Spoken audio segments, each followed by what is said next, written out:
লন্ডনে চিকিৎসা শেষে 4 মাস পর দেশে ফিরলেন খালেদা জিয়া, জানালেন দেশবাসীর প্রতি কৃতজ্ঞতা। পথে পথে লক্ষ মানুষের ভালোবাসায় সিক্ত বেগম জিয়া, নেতাকর্মীদের বাঁধ ভাঙা উচ্ছ্বাস। সাইবার সিকিউরিটি আইন উপদেষ্টা পরিষদে অনুমোদন, ঈদুল আজহার ছুটি 10 দিন। মৌলিক সংস্কারের রূপরেখা দিল এনসিপি, 15 মের মধ্যে সব দলের সাথে আলোচনা শেষ করবে ঐক্যমত্য কমিশন।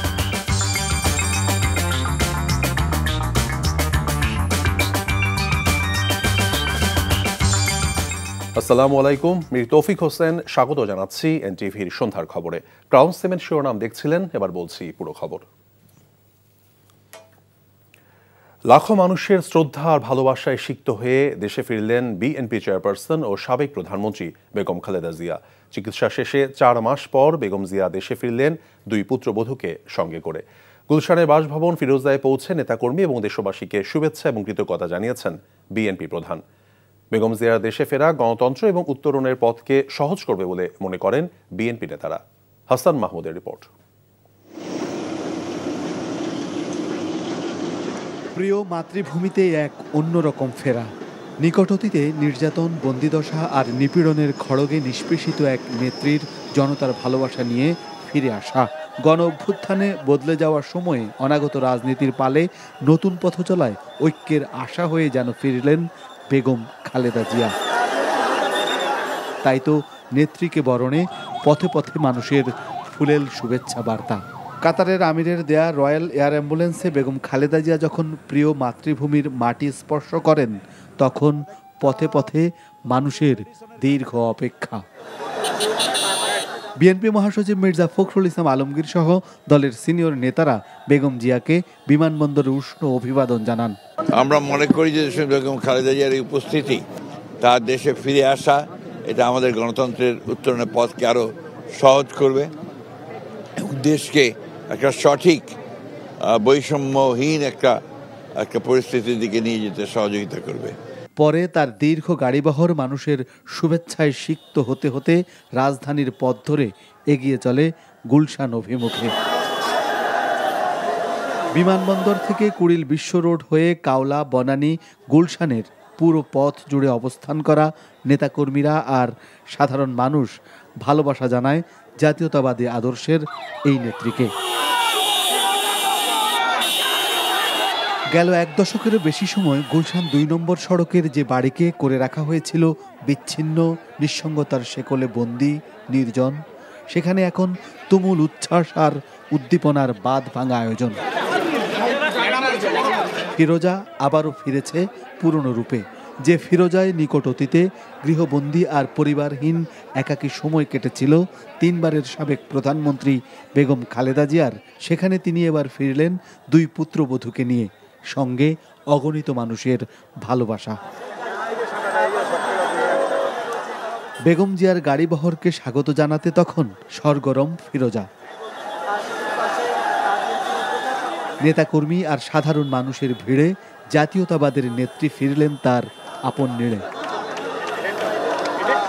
দীর্ঘ 4 মাস পর পুত্রবধূদের নিয়ে ফিরোজায় পৌঁছে দলীয় নেতাকর্মী আর দেশবাসীর প্রতি কৃতজ্ঞতা জানান বেগম খালেদা জিয়া।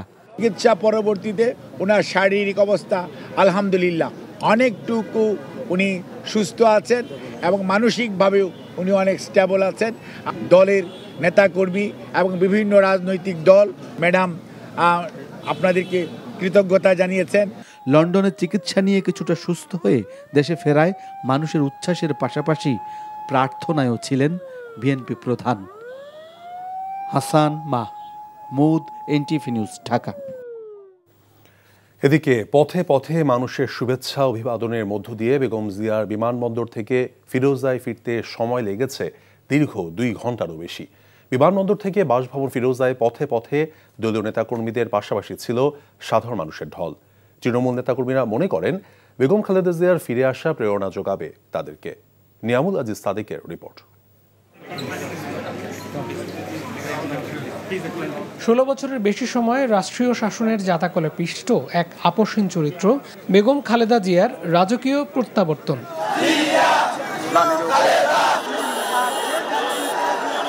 দূর থেকে এক নজর দেখার জন্য প্রচণ্ড রোদ উপেক্ষা করে অপেক্ষা কুর্মিটোলা থেকে কাওলা হয়ে বনানী। এয়ারপোর্টের নিশ্ছিদ্র নিরাপত্তার মাধ্যমে রাজপথে খালেদা জিয়ার গাড়িবহর আসার পরই ব্যানার, ফেস্টুন আর ফুল নিয়ে শুভেচ্ছা জানান দলীয় নেতাকর্মীরা। হাসি মুখে সবার অভিবাদন গ্রহণ করেন তিনি। গণতন্ত্রায়ন এবং দলকে এগিয়ে নিতে নতুন করে উজ্জীবিত হবে বলে মনে করেন দলীয় নেতারা। দেশনেত্রী বেগম খালেদা জিয়া আমাদের জন্য একটা অনুপ্রেরণা এবং আমাদের মাথার উপরে একটা ছাতা। এই খবর বাংলাদেশের রাষ্ট্রের জন্য অনেক আনন্দের, অনেক উৎসবের। এই স্বৈরাচারী হাসিনা পতন হওয়ার পরে আরো শক্তিশালীভাবে আগামী দিনে গড়ে তুলবেন ইনশাল্লাহ। দলের কর্মকাণ্ড, দলের মিছিল, মিটিং, সমাবেশে উনি আবার মাঠে নামবে। দেশে একটা স্বাভাবিক রাজনীতির পরিবেশ সৃষ্টি হয়েছে, এই দ্বারা অব্যাহত থাকবে, এটা আমরা প্রত্যাশা করি। আল্লাহ পাক যেন ওই সুস্থতা তাকে দেন, আমরা এই দোয়া প্রত্যেক মুহূর্তে করছি। সেনাবাহিনী, র্যাব, পুলিশের নিরাপত্তা বেষ্টনী ছাড়াও বিএনপি চেয়ারপারসনের নিরাপত্তা কর্মীরা দায়িত্ব পালন করেন পুরো পথ জুড়ে। তবুও মানুষের বাঁধ ভাঙা উচ্ছ্বাস যেন আছড়ে পড়ে সড়ক জুড়ে। ওনার যে সারা জীবনের যে ত্যাগ তিতিক্ষা, এই যে নীতির সাথে রাজনীতি করেছেন, মহান আল্লাহ তাকে তার পুরস্কার দিয়েছে। আমাদের যে গণতান্ত্রিক অধিকার ফিরে আনতে আমাদের আন্দোলন, সে আন্দোলন আরো উৎফুল্ল হবে এবং আমরা আমাদের নেতাকর্মী আরো চাঙ্গা হবে। বেগম খালেদা জিয়ার আজকে বাংলাদেশে ফিরে আসা আগামী দিনে গণতন্ত্রের জন্য মাইল ফলক। ওনার এই আগমনটা চিকিৎসা শেষে বাংলাদেশের গণতন্ত্রের জন্য অনেক বড় ভূমিকা রাখবে। নেত্রী আজকে সুস্থ হয়ে দেশে ফিরেছেন, মানুষের অনেক প্রত্যাশা তার প্রতি। ঢাকার রাজপথ প্রত্যক্ষ করল দীর্ঘদিনের লড়াকু এক যোদ্ধার বীর দর্পে ফিরে আসার নতুন ইতিহাস। Niamul Aziz Sadek, NTV news, Dhaka. দীর্ঘ 17 বছর পর শাশুড়ি বিএনপি চেয়ারপারসন ও সাবেক প্রধানমন্ত্রী বেগম খালেদা জিয়ার সঙ্গে দেশে ফিরেছেন ডাক্তার জোবায়দা রহমান। 2008 সালের 11 সেপ্টেম্বর স্বামী তারেক রহমানের সঙ্গে লন্ডনের উদ্দেশ্যে বাংলাদেশ ছেড়েছিলেন তিনি। বিস্তারিত ইফতেখার রেজার রিপোর্টে। লন্ডনের হিথ্রো থেকে শাহজালাল বিমানবন্দর, সেখান থেকে ফিরোজা পর্যন্ত বিএনপি চেয়ারপারসনের সঙ্গী হিসেবে উজ্জ্বল উপস্থিতি তার পুত্রবধূ জোবায়দা রহমানের। দীর্ঘ 17 বছর আগে একমাত্র সন্তান জাইমা রহমানকে নিয়ে স্বামী তারেক রহমানের সাথে লন্ডন যান তিনি। এরপর গড়িয়েছে অনেক সময়। লন্ডনে উন্নত চিকিৎসা শেষে বেগম খালেদা জিয়ার দেশে ফেরার সঙ্গী হন তার দুই পুত্রবধূ। জোবায়দা রহমান একজন চিকিৎসক ও স্বনামধন্য পরিবারের সন্তান। তা সত্ত্বেও রাজনীতিবিদ তারেক রহমানের স্ত্রী হবার কারণে তার উপরও নেমে আসে মামলার হয়রানির খড়গ। দেশ ছাড়ার 15 দিন পরেই জ্ঞাত আয় বহির্ভূত সম্পদ অর্জনের অভিযোগে স্বামী তারেক রহমানের সাথে তার স্ত্রী ডাক্তার জোবায়দা রহমান এবং তার মা ইকবাল মান্দ বানুর বিরুদ্ধে কাফরুল থানায় মামলা করে দুদক। 2023 সালে দেয়া রায়ে ঢাকার একটি আদালত জোবায়দা রহমানকে 3 বছরের কারাদণ্ড ও 35 লাখ টাকা অর্থদণ্ড দেয়। তবে 2024 সালের 5 আগস্ট ছাত্র জনতার অভ্যুত্থানের পর জোবায়দা রহমান সহ অন্যদের আদালতের ওই সাজা স্থগিত হয়। এত কিছুর পরও জোবায়দা রহমান দেশে ফেরায় খুশি বিএনপির নেতাকর্মীরা। ডক্টর জোবায়দা রহমান আসছে, তিনি বাংলাদেশে খুবই অত্যন্ত সবার কাছে ঠিক ম্যাডামের প্রতিচ্ছবি। দেশনেত্রী বেগম খালেদা জিয়া ফিরছেন, তার সঙ্গে জোবায়দা রহমান ফিরছেন এবং শর্মিলী রহমান ফিরছেন। এটা একটা পারিবারিক আবহাওয়া পরিবর্তনের মতো তাদের মধ্যে একটা স্বস্তি এনে দিয়েছে। দুই পুত্রবধূ দেশে ফেরায় বেগম খালেদা জিয়া দেশে পরিবার পরিজনের সান্নিধ্য পাবেন বলে জানান তারা।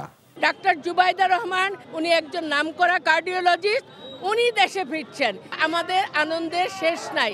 তিনি হচ্ছে জিয়া পরিবারের শুধু সদস্য নন, উনি ইতিমধ্যে দেশবাসীর হৃদয় নিংড়ানো ভালোবাসায় অভিষিক্ত। দেশনেত্রী বেগম খালেদা জিয়া সুস্থ হয়ে আমাদের মাঝে ফিরে আসছে, আমরা আনন্দে আজকে আবেগ আপ্লুত। জোবায়দা রহমানের জন্য নিরাপত্তা ব্যবস্থা নেওয়া হয়েছে বলে দলের পক্ষ থেকে জানানো হয়েছে। Iftekhar Reza, NTV news, Dhaka. আগামী ঈদুল আজহায় টানা 10 দিন ছুটি কাটাতে পারবেন সরকারি কর্মকর্তা কর্মচারীরা। এর জন্য তাদের 17 এবং 24 মে অতিরিক্ত অফিস করতে হবে। উপদেষ্টা পরিষদের সভায় সিদ্ধান্ত নেওয়া হয়েছে। সভায় সাইবার সুরক্ষা অধ্যাদেশের খসড়া অনুমোদন দেওয়া হয়েছে। এতে বাদ দেওয়া হয়েছে বিদ্যমান আইনের সমালোচিত 9টি ধারা। সেলিম মালিকের রিপোর্ট। প্রধান উপদেষ্টার সভাপতিত্বে সচিবালয়ে উপদেষ্টা পরিষদের বৈঠকে আসন্ন ঈদুল আজহার ছুটি নিয়ে আলোচনা হয়। সিদ্ধান্ত হয় 5 থেকে 14 জুন পর্যন্ত থাকবে সরকারি ছুটি। তবে টানা এই ছুটির জন্য ঈদের আগে 2 শনিবার অফিস খোলা রেখে অতিরিক্ত কাজ করতে হবে। 17 মে এবং 24 মে এই দুইটা দিন, দুইটা স্যাটারডে সরকারি কর্মচারীরা তারা এই 2 দিন কাজ করবেন, বিনিময়ে এই 11 এবং 12 তারিখে এই ছুটিটা ঘোষিত হবে, মোট 10 দিন ছুটি। বৈঠকে অনুমোদিত সাইবার নিরাপত্তা অধ্যাদেশে থাকছে না এই সংক্রান্ত আইনের বিতর্কিত 9টি ধারা। বৈঠক পরবর্তী ব্রিফিংয়ে এই কথা জানিয়ে আইন উপদেষ্টা ডক্টর আসিফ নজরুল জানান, এসব ধারায় হওয়া 95% মামলাই হয়রানিমূলক।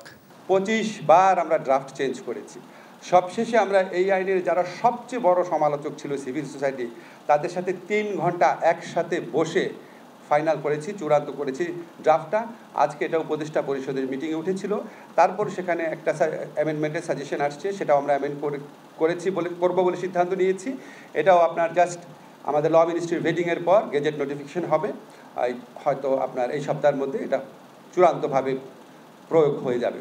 95% মামলা তদন্তাধীন যেগুলো আছে, বিচারাধীন আছে, সব বাতিল হয়ে। প্রস্তাবিত অধ্যাদেশে অনলাইন জুয়াকে নিষিদ্ধ করা হয়েছে, আর নারী ও শিশুর প্রতি যৌন হয়রানিমূলক কন্টেন্ট প্রকাশ এবং ধর্মীয় অনুভূতিতে আঘাত দিলে শাস্তির বিধান থাকছে। সেলিম মালিক, এনটিভি নিউজ, ঢাকা। রাষ্ট্র কাঠামোতে কোনোভাবেই যেন স্বৈরতন্ত্র মাথাচাড়া দিতে না পারে এমন মৌলিক সংস্কারের জন্য ঐকমত্য কমিশনের কাছে প্রস্তাবনা দিয়েছে জাতীয় নাগরিক পার্টি এনসিপি। দ্বিতীয় দফায় দলটির সঙ্গে বৈঠকে ঐকমত্য কমিশনের পক্ষ থেকে জানানো হয়, 15 মের মধ্যে সব দলের সঙ্গে প্রাথমিক আলোচনা শেষে রাজনৈতিক ঐকমত্যে দ্রুতই সনদ তৈরি করা হবে। মেজবা হাসানের রিপোর্ট। রাষ্ট্রের গুরুত্বপূর্ণ সংস্কারে গঠিত জাতীয় ঐকমত্য কমিশনের সঙ্গে জাতীয় সংসদে এলডি হলে ফের আলোচনায় বসে জাতীয় নাগরিক পার্টি এনসিপি। বৈঠকে কমিশনের কাছে রাষ্ট্রের মৌলিক সংস্কার প্রশ্নে দলটির সুনির্দিষ্ট প্রস্তাবনা তুলে ধরেন শীর্ষ নেতারা।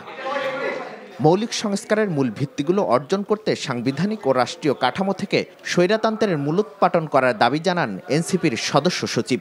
বাংলাদেশ যেন অতীতের মতো ফেসিবাদী এবং স্বৈরতান্ত্রিক শাসন কাঠামোর মধ্যে না থেকে গণতান্ত্রিক উত্তরণের পথে নিজেদেরকে সামিল করতে পারে। মৌলিক সংস্কার বলতে শুধুমাত্র নির্বাচনী কোনো ব্যবস্থার সংস্কার নয়, ক্ষমতার ভারসাম্য, জবাবদিহিতা এবং বিকেন্দ্রীকরণ, এই 3 বিষয়কে অর্জন করাই হচ্ছে মৌলিক সংস্কারের মূল ভিত্তি। বৈঠকে অধ্যাপক আলী রিয়াদ জানান, গণতান্ত্রিক রাষ্ট্র প্রতিষ্ঠায় জাতীয় ঐকমত্য কমিশনের নেয়া নানা পদক্ষেপের কথা। এটি পর্যালোচনা করার মধ্য দিয়ে দ্বিতীয় পর্যায়ের আলোচনায় এর একটি প্রতিফলন থাকবে বলে আমরা মনে করি, আমরা আশা করি।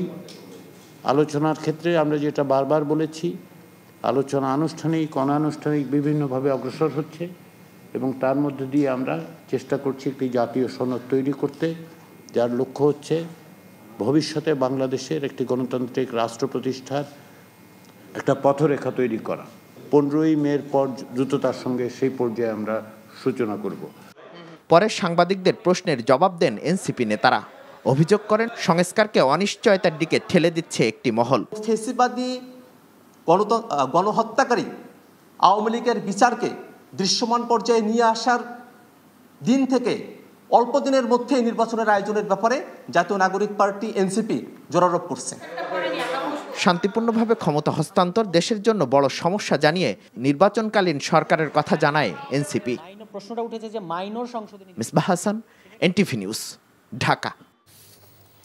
জাতীয় নাগরিক পার্টির সদস্য সচিব আক্তার হোসেন বলেছেন, 2013 সালের 5 মে রাজধানীর মতিঝিলে শাপলা চত্বর হত্যাকাণ্ডের প্রতিটি শহীদকে রাষ্ট্রীয় স্বীকৃতি দিতে হবে এবং পরিবারকে আর্থিক সহায়তা দিতে হবে।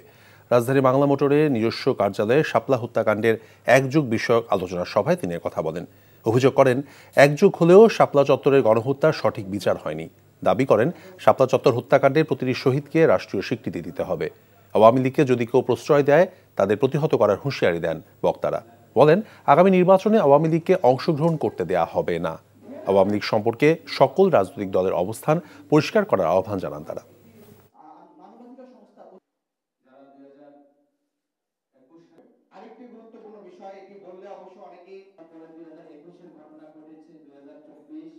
শাপলা হত্যাকাণ্ডের স্মৃতিচারণ করি, সেই সময়টাতে আমাদের কাছে দৃশ্যমান হয়ে ওঠে যে শুধু আওয়ামী লীগ নয়, আওয়ামী লীগের সাংস্কৃতিক এবং বুদ্ধিভিত্তিক দোসর যারা আছেন, সাধারণ নাগরিকের পেশে, সাংবাদিকের পেশে, তারাও এই হত্যাকাণ্ডের জন্যই। গত ৩ মের মহাসমাবেশে দুই বক্তার অনাকাঙ্ক্ষিত আপত্তিকর শব্দ চয়নের জন্য দুঃখ প্রকাশ করেছে হেফাজতে ইসলাম। আজ সংগঠনটির যুগ্ম মহাসচিব মাওলানা আজিজুল হক ইসলামাবাদী এক বিবৃতিতে কথা বলেন। তিনি বলেন, ওই দিনের মহাসমাবেশে অনাকাঙ্ক্ষিতভাবে দুই বক্তা আপত্তিকর শব্দ চয়ন করেছেন, যা হেফাজতে ইসলাম সমর্থন করে না। কেউ এতে আহত হলে তাদের প্রতি আন্তরিকভাবে দুঃখ প্রকাশ করা হয়। একই সঙ্গে সেকুলার প্রগতিশীল ঘরানার যারা এতকাল আলেম ওলামাকে বিদ্বেষমূলকভাবে জঙ্গি, মৌলবাদী, ধর্ম ব্যবসায়ী এবং সাম্প্রদায়িক বলে কটাক্ষ করেন, এ ধরনের আপত্তিকর শব্দচয়ন থেকে তাদের বিরত থাকার আহ্বান জানানো হয়। এতে আরও বলা হয়, আলেম সমাজ এবং অন্যান্য ধর্মীয় বিশেষজ্ঞকে বাদ দিয়ে একদল নারীবাদীকে নিয়ে নারী বিষয়ক সংস্কার কমিশন গঠন করা হয়েছে। এর ফলে একচেটিয়া প্রতিবেদন তৈরি করা হয়েছে বলে অভিযোগ করা হয়েছে বিবৃতিতে। অভিবাসন প্রক্রিয়া সহজ করতে প্রথমবারের মতো ইতালির সঙ্গে সমঝোতা স্মারক সই করেছে বাংলাদেশ। বৈধভাবে আরও বেশি সংখ্যক কর্মী নেবার কথা জানিয়েছে ইতালি। রাজধানীর প্রবাসী কল্যাণ এবং বৈদেশিক কর্মসংস্থান মন্ত্রণালয়ে অডিটোরিয়ামে দুদেশের মাঝে সমঝোতা স্মারক স্বাক্ষরিত হয়। ঢাকায় সফররত ইতালির স্বরাষ্ট্রমন্ত্রী মাতেও পিয়ান্তোদেসি জানিয়েছেন, বাংলাদেশ থেকে বৈধভাবে আরও বেশি সংখ্যক কর্মী নিতে আগ্রহী তার দেশের সরকার। প্রবাসী কল্যাণ এবং বৈদেশিক কর্মসংস্থান উপদেষ্টা ডক্টর আসিফ নজরুল বলেন, বৈধ পথে যাওয়ার সুযোগের ফলে অবৈধভাবে জীবনের ঝুঁকি নিয়ে ইতালি যাওয়ার সংখ্যা কমে আসবে। বাংলাদেশ সরকার সৌদি, পর্তুগাল, সার্বিয়া সহ বিভিন্ন দেশে আরও বেশি সংখ্যক কর্মী পাঠাতে চেষ্টা চালিয়ে যাচ্ছে বলে জানান তিনি। মূলত যে লাভটা হবে, এই যে অবৈধ পথে আমাদের অভিবাসীরা গিয়ে আপনার প্রাণনাশের ঝুঁকির মধ্যে পড়তো, সেখানে বৈধ পারিশ্রমিক পেত না, মাঝে মাঝে গ্রেফতার হতো, চলে আসতে হতো, এই সমস্ত যন্ত্রণা আশা করি অনেকাংশে উপশম হবে। সৌদি মন্ত্রীর সাথে আমার কথা হয়েছে, ওইখানে যারা অবৈধভাবে থাকছেন, যেসব বাংলাদেশি নারী অভিবাসী রেমিটেন্স যোদ্ধারা আছেন, নারীদের ক্ষেত্রে ওনারা বৈধ করার একটা প্রক্রিয়া শুরু করে দিয়েছেন অলরেডি। মানবতা বিরোধী অপরাধে মৃত্যুদণ্ডপ্রাপ্ত জামায়াতের নেতা এটিএম আজহারুল ইসলামের আপিলের শুনানি বৃহস্পতিবার পর্যন্ত মুলতবি করা হয়েছে। প্রধান বিচারপতি ডক্টর সৈয়দ রেফাত আহমেদের নেতৃত্বাধীন 7 সদস্যের পূর্ণাঙ্গ বেঞ্চে আজ প্রথম দিনের মতো শুনানি হয়। শুনানিতে আজহারের আইনজীবী অ্যাডভোকেট শিশির মনির বলেন, রাজনৈতিক উদ্দেশ্যে জামায়াত নেতাদের মানবতা বিরোধী অপরাধের মিথ্যা অপবাদ দিয়ে মৃত্যুদণ্ড কার্যকর করা হয়। এমনকি এটিএম আজহারুল ইসলামকেও মৃত্যুদণ্ড দেওয়া হয় মিথ্যা সাক্ষীর উপর ভিত্তি করে। এর আগে ট্রাইব্যুনাল এবং আপিল বিভাগ মৃত্যুদণ্ড দেন। শুনানি শেষে আদালত বৃহস্পতিবার পর্যন্ত শুনানি মুলতবি করেন। গাজীপুরের মালেকের বাড়ি এলাকায় গাড়ির চাপায় একজন নারী শ্রমিক নিহত হয়েছে। প্রতিবাদে ঢাকা ময়মনসিংহ মহাসড়ক অবরোধ করে বিক্ষোভ করেছেন শ্রমিকরা। পরে 30টি শিল্প কারখানা ছুটি ঘোষণা করে কর্তৃপক্ষ। পুলিশ এবং স্থানীয়রা জানায়, গাজীপুরে ঢাকা ময়মনসিংহ মহাসড়কে 6 দানা মালেকের বাড়ি এলাকায় সকালে ইন্টারলুপ বিডি লিমিটেড কারখানার একজন নারী শ্রমিককে অজ্ঞাতনামা একটি গাড়ির চাপা দিয়ে পালিয়ে যায়। এতে ঘটনাস্থলে ওই নারীর মৃত্যু হয়। এই ঘটনার জেরে বিক্ষুব্ধ শ্রমিকরা ঢাকা ময়মনসিংহ মহাসড়ক অবরোধ করে বিচার দাবি করে। এতে মহাসড়কের উভয় পাশে দীর্ঘ যানজটের সৃষ্টি হয়। খবর পেয়ে সেনাবাহিনী, পুলিশ সদস্যরা গিয়ে অবরোধকারীদের বুঝিয়ে পরিস্থিতি নিয়ন্ত্রণে আনার চেষ্টা করে। এ সময় শ্রমিকরা তাদের অনুরোধ না শুনে বিক্ষোভ শুরু করে। পরে যৌথ বাহিনী লাঠিচার্জ করে শ্রমিকদের মহাসড়ক থেকে সরিয়ে দেয়। পরে যানবাহন চলাচল স্বাভাবিক হয়।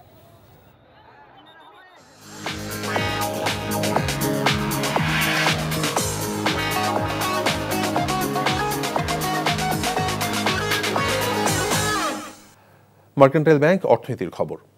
সোমবার বিশ্ববাজারে জ্বালানি তেলের দাম 4 বছরের মধ্যে সর্বনিম্ন পর্যায়ে নেমে যাওয়ার পর আজ কিছুটা ঘুরে দাঁড়িয়েছে। বার্তা সংস্থা রয়টার্স জানায়, ওপেক এবং সহযোগী দেশগুলোর তেল উৎপাদন বৃদ্ধির সিদ্ধান্তে বাজারে সরবরাহ বৃদ্ধির সম্ভাবনা তৈরি হওয়ায় সোমবার দাম নিচে নেমে আসে। দাম কমার জেরে চাহিদা বাড়ায় আজ তেলের দাম বৃদ্ধি পায়। ব্রেন্ট ক্রুড ফিউচার্সের দাম ব্যারেল প্রতি 2% বেড়ে 61.46 পৌঁছেছে। পাশাপাশি ওয়েস্ট টেক্সাস ইন্টারমিডিয়েট ক্রুডের দামও ব্যারেল প্রতি 2.1% বেড়ে $58.33 উঠেছে। উভয় জাতের তেলের দাম 2021 সালের পর সোমবার সর্বনিম্ন পর্যায়ে নেমে আসে। চলতি বছর তেলের দাম 20% কমেছে।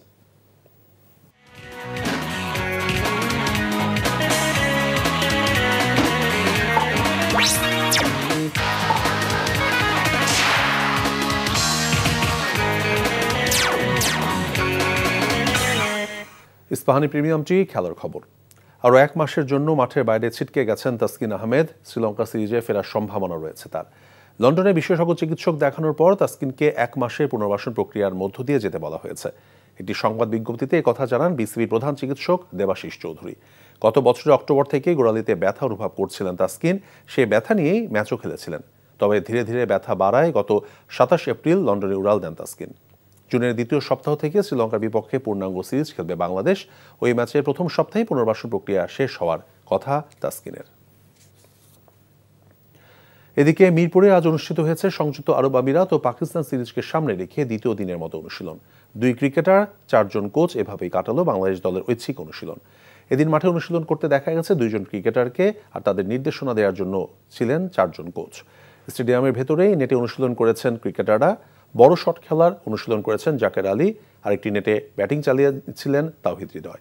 হৃদয়ের ব্যাটিং পর্যবেক্ষণ করছিলেন head coach Phil Simmons. Zimbabwe series শেষ করে আসা টেস্ট দলের অনেক ক্রিকেটার এখনও বিশ্রামে রয়েছেন।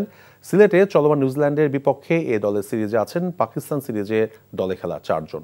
এছাড়া রিশাদ হোসেন এবং নাহিদ রানা পিএসএল খেলতে পাকিস্তানে অবস্থান করছেন। খবর শেষ করছি, তবে যাবার আগে ক্রাউন 7 শিরোনামগুলো বলছি আরও একবার। লন্ডনে চিকিৎসা শেষে 4 মাস পর দেশে ফিরলেন খালেদা জিয়া, জানালেন দেশবাসীর প্রতি কৃতজ্ঞতা। পথে পথে লক্ষ মানুষের ভালোবাসায় সিক্ত বেগম জিয়া, নেতাকর্মীদের বাঁধ ভাঙা উচ্ছ্বাস। সাইবার সিকিউরিটি আইন উপদেষ্টা পরিষদে অনুমোদন, ঈদুল আজহার ছুটি 10 দিন। মৌলিক সংস্কারের রূপরেখা দিল এনসিপি, 15 মের মধ্যে সব দলের সঙ্গে আলোচনা শেষ করবে ঐক্যমত্য কমিশন। এই ছিল সন্ধ্যার খবরে। এই খবরের ভিডিও সহ আপডেট জানতে ভিজিট করুন এনটিভি অনলাইন www.ntvbd.com। এছাড়াও এনটিভি জনপ্রিয় সব অনুষ্ঠান এবং খবরের আপডেট জানতে ভিজিট করুন আমাদের ইউটিউব এবং ভেরিফাইড ফেসবুক পেজ। রাত 10:30টায় রাতের খবর দেখার আমন্ত্রণ রইল। ধন্যবাদ সবাই।